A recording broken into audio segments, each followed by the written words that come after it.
നമസ്കാരം, സണി തോട്ട്സിലേക്ക് സ്വാഗതം. അപ്പോൾ ഇന്ന് നമ്മളൊരു ടീസർ റിയാക്ഷൻ ആയിട്ടാണ് വന്നിരിക്കുന്നത്. വേറെ ഒന്നുമല്ല, ബബ്ബബ്ബ, അത് ദിലീപിൻ്റെ ഏറ്റവും പുതിയതായിട്ട് മോസ്റ്റ് ആൻറ്റിസിപ്പേറ്റഡ് എന്ന് തന്നെ പറയാം ദിലീപിൻ്റെ കരിയറിൽ തന്നെ. ഇതിപ്പോൾ ഒരു 2 ദിവസം മുമ്പാണ് ഇത് ടീസർ റിലീസ് ആയിരിക്കുന്നത്. നമ്മളിപ്പോൾ ചെയ്യാറുള്ളതിന് മെയിൻ കാരണം എന്താണെന്ന് വെച്ച് കഴിഞ്ഞാൽ ടീസർ ഓൾറെഡി 3 മില്യൺ ക്രോസ് ചെയ്തു.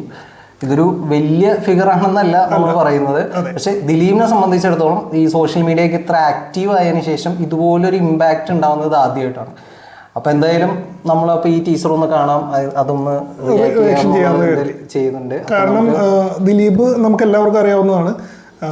മോഹൻലാൽ കഴിഞ്ഞാൽ ഏറ്റവും കൂടുതൽ മലയാള സിനിമയെ സ്വാധീനിച്ച, അതായത് കൊമേഴ്ഷ്യലി ഒരു സമയത്ത് മോഹൻലാലിനും മമ്മൂട്ടിക്ക് ശേഷം, അതായത് അവരുടെ സിനിമകൾ പോലും പരാജയപ്പെട്ട സമയത്ത് മലയാള സിനിമയെ ക്യാരി ചെയ്ത ഒരു നടനാണ് ദിലീപ്. ഏറ്റവും കൂടുതൽ ഇമ്പാക്ട് ഉണ്ടാക്കിയ ഒരു നടൻ, ഏറ്റവും കൂടുതൽ റിപ്പീറ്റ് വാല്യൂ ഉള്ള സിനിമകളുള്ള ഒരു നടനാണ്. മോഹൻലാലിന് ശേഷം ഏറ്റവും കൂടുതൽ റിപ്പീറ്റ് വാല്യൂ ഉള്ള ഒരു നടൻ ദിലീപാണ്. ഒരുപാട് ഫാമിലി സപ്പോർട്ട് ഉണ്ടായിരുന്ന ഒരാളാണ്. പക്ഷെ ഇപ്പോൾ അദ്ദേഹത്തിന്റെ പല സിനിമകൾ വരുമ്പോഴും നമുക്കറിയാം ഒരു രീതിയിലുള്ള ഒരു എക്സ്പെക്ടേഷനോ ഒന്നും ആരുടെ ഇടയിലും ഉണ്ടാവാറില്ല. പക്ഷേ ബബ്ബബ്ബ എന്ന് പറയുന്ന ഈ പ്രോജക്റ്റ് അനൗൺസ് ചെയ്ത് അവിടുന്ന് ഓരോ ദിവസം കഴിയുന്നതോറും അതിന്റെ ഹൈപ്പ് കൂടി വരും. ഇപ്പൊ ഈ 2 ദിവസം മുമ്പ് വന്ന ടീസറും കണ്ടു കഴിഞ്ഞാൽ നല്ല ചാർജ് ആവുന്ന ഒരു ഐറ്റം ആയിരുന്നു. അത് കഴിഞ്ഞ് ഇപ്പൊ നേരത്തെ പറഞ്ഞ ഒരു 3 മില്യൺ എന്ന് പറയുന്ന ഒരു ഫിഗർ ക്രോസ് ചെയ്ത് കഴിഞ്ഞപ്പോൾ സോഷ്യൽ മീഡിയ ഇത്ര ആക്റ്റീവ് ആയി കഴിഞ്ഞ് കഴിയുമ്പോൾ അത് തീർച്ചയായിട്ടും നമ്മളതൊന്ന് റിയാക്ട് ചെയ്തില്ലെങ്കിൽ നമുക്ക് തന്നെ അതൊരു സിനിമേനെ ഇഷ്ടപ്പെടണം എന്ന് പറയുന്നത് നമുക്ക് തന്നെ അതൊരു കുറവായിട്ട് തോന്നി. അപ്പോൾ അതുകൊണ്ട് ഇത്തിരി വൈകിയാണെങ്കിലും നമുക്ക് ദിലീപ് ഏട്ടൻ്റെ ബബ്ബബ്ബ ടീസർ എന്തായാലും ഒന്ന് കണ്ടുനോക്കാം. ഗോകുലം ഫിലിംസ് വിജയ് മേനോൻ നമ്മുടെ FIR-ലേക്ക് വില്ലനെ ഡബ് ചെയ്തത്.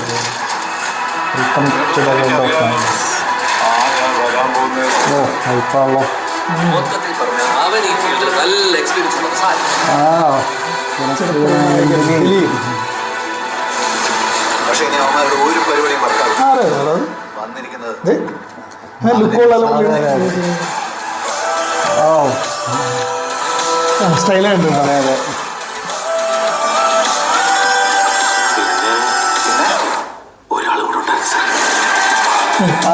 അണ്ണനും തമ്മിൽ പരിപാടികളൊക്കെ ഷോയാണ്.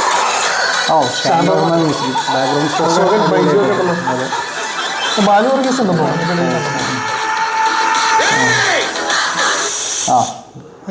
ഇനിയാണ് എന്റെ ഷോ. പുള്ളി ലുക്കായിട്ടുണ്ട്, ഇച്ചിരി ചെറുപ്പമായിട്ടുണ്ട്, ഒരു ഹെയർ സ്റ്റൈലും.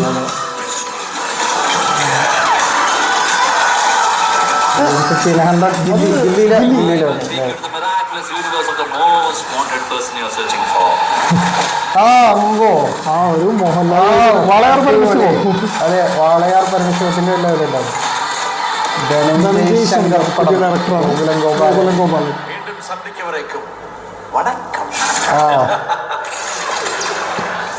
എന്നാ റിലീസ് കൊടുത്തിട്ടില്ല, 2025. അപ്പോൾ 2025 കൊടുത്തേണ. കറക്റ്റ് ഒരു ഡേറ്റ് പറഞ്ഞിട്ടില്ല. വരും ദിവസങ്ങളിൽ ട്രെയിലർ കാര്യങ്ങൾ ഇതിനകത്ത് ലാലേട്ടൻ ഉണ്ടെന്ന് ഏറ്റവും വലിയൊരു ഹൈപ്പിന്റെ ഒരു കാരണം ഇത് തന്നെയാണ്. വലിയൊരു അപ്ഡേഷൻ വരാനുണ്ട്. ട്രെയിലറിൽ എവിടെയും ലാലേട്ടനെ പറ്റി, അല്ല ട്രെയിലറിൽ ടീസറിൽ എവിടെയും ലാലേട്ടനെ പറ്റി അങ്ങനെ സൂചിപ്പിച്ചിട്ടില്ല എന്ന് തോന്നുന്നു. ട്രെയിലർ ഉണ്ടാവും നമുക്ക് പ്രതീക്ഷിക്കാം. എന്തായാലും സാധനം നല്ല അടിപൊളി ചാർജിങ് ഐറ്റം. കണ്ടപ്പോ തന്നെ ചാർജ് ആയിട്ടുണ്ട്.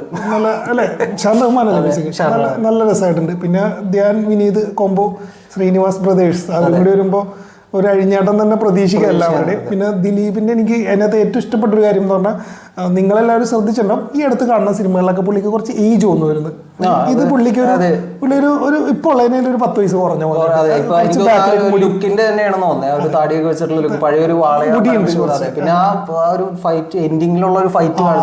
മോഹൻലാലിന്റെ പിന്നെ അതുപോലെ റൺവേയിലൊക്കെ കണ്ടിരുന്ന പോലത്തെ ഒരു കോസ്റ്റ്യൂം ഒക്കെ പോലെ, റൺവേ അല്ല ഡോണിലൊക്കെ കണ്ടിരുന്ന മുടി ഇങ്ങനെ ഏറിയിട്ട്. എന്തായാലും പടം ഈ ടീസറിൽ കണ്ട പോലെ നല്ലൊരു ചാർജിങ് ഐറ്റം ആയിരിക്കട്ടെ.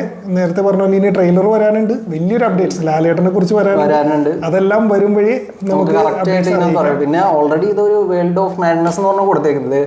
എത്രത്തോളം പ്രേക്ഷകരിലേക്ക് കണക്ട് ആവുന്ന രീതിയിലുള്ള ഒരു പടം നമുക്ക് പറയാൻ പറ്റില്ല. ഒരു കളർഫുൾ എന്റർടൈനർ ആയിരിക്കട്ടെ എല്ലാ അർത്ഥത്തിലും ആണെങ്കിൽ ദിലീപിന് വലിയൊരു വിജയവും ആയി കഴിഞ്ഞു കഴിഞ്ഞാൽ തീർച്ചയായിട്ടും. കാരണം നല്ലൊരു കളർഫുൾ എന്റർടൈനർ ആണെങ്കിൽ മലയാളികൾ പടത്തിനെ കൈവിടില്ല. അപ്പൊ എന്തായാലും വരും ദിവസങ്ങളിൽ നമുക്ക് ഇതിന്റെ മറ്റു അപ്ഡേറ്റ്സ് അറിയാം. അപ്പൊ ഇനി മറ്റൊരു വീഡിയോ ആയിട്ട് വീണ്ടും കാണും വരെ, വീണ്ടും സന്ധിക്കും വരെ വണക്കം.